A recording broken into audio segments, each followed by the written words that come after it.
There was a while there, just after I graduated from college, when I was looking for a job, any kind of job. I searched the want ads in the newspaper and circled one for a new restaurant that was hiring waiters and waitresses. It was a French restaurant called Maxime's, and I thought it might be a good opportunity to make use of my high school French. So I drove the 12 miles from Georgetown to Lexington, Kentucky, and applied for the job.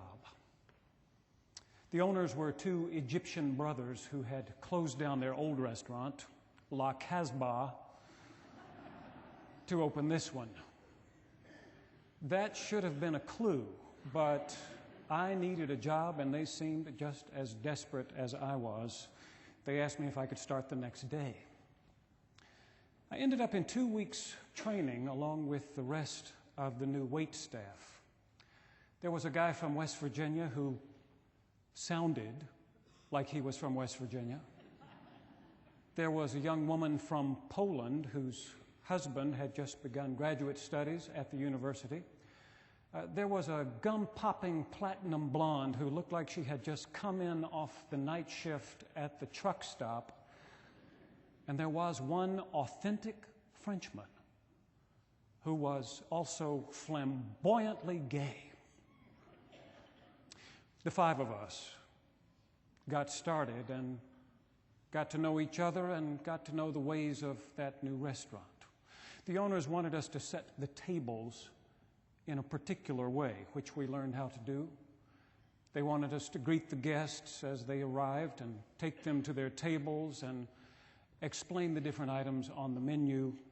The last thing we learned was how to recommend wines and how to pronounce those froofy French names.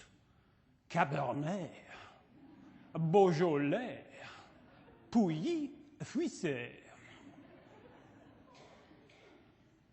So when the restaurant finally opened, we were eager to show off our new skills. Now, I won't go into the whole story of what happened on opening night. I won't tell you, for instance, that the band the owners had hired to play in the lounge didn't have a name, so we had to advertise them as the Band du Jour.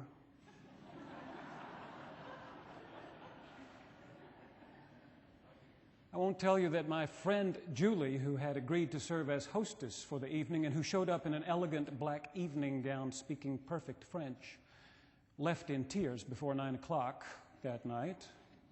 I won't tell you how the guy from West Virginia got into a fight with one of our neighbors near the restaurant, such an ugly fight that during dinner the neighbor came back and slashed the tires of every car on the parking lot. I won't tell you about that. I don't have time to go into it, and it has nothing to do with the sermon. So I'll tell you this story instead. On opening night, I was trying to be the best French waiter who had ever waited a table, only a little less rude. So I greeted my guests with a cheerful bonsoir. I showed them to their tables and described the specials in a mouth-watering way. I suggested wine pairings. The Coquille Saint-Jacques, an excellent choice. Might I recommend a crisp, clean Pouilly Fuissé? I thought I was doing a marvelous job. Halfway through the evening, my arm was getting tired from patting myself on the back when one of my customers said, "You're not very good at this, are you?"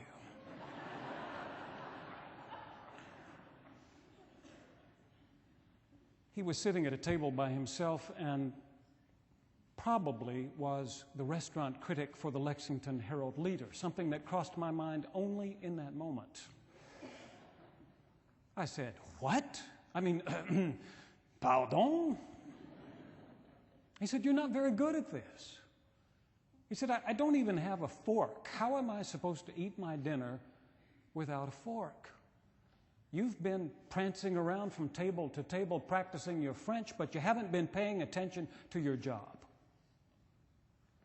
Well, he was wrong. I had been paying attention, but I was paying it mostly to myself. I was so anxious about whether or not I was doing a good job that I kept wondering, did I do that right? Did I pronounce that correctly? Was I supposed to recommend dessert? My thoughts were swarming around my head like bees, and I couldn't swat them away fast enough to see that this man didn't have a fork. I didn't stay in that job long enough to get very good at it. But it would be my guess that those people who are successful waiters and waitresses are those whose attention is focused not on themselves, but on their customers. In fact, if there were some kind of national competition in Las Vegas, say, the banner on the wall would say, "Whoever would be great among you must be least of all and servant of all." And the winner of that competition would be the person who was so focused on her customers that she completely forgot about herself. Let me say a little more about that. David Powers put me on to a lecture by a psychologist named Mihai Csikszentmihalyi. Please don't ask me to spell it. A man who has devoted his life to studying what makes people happy. He begins his lecture by saying that it's not money that does the trick. He showed a chart in which it became clear that over the past 50 years, even though income has risen steadily among Americans, only about 30% of the people at any given time report that they are very happy. 30%. So if it's not money that makes these people happy, what is it? This psychologist wanted to know. He began to talk to those people, and what he learned was that many people have this experience where the challenges they face and the skills they possess come together in perfect union. He calls that experience being in flow, F-L-O-W. And when the challenges are great and the subject's skill level is high, that experience can be one of absolute ecstasy.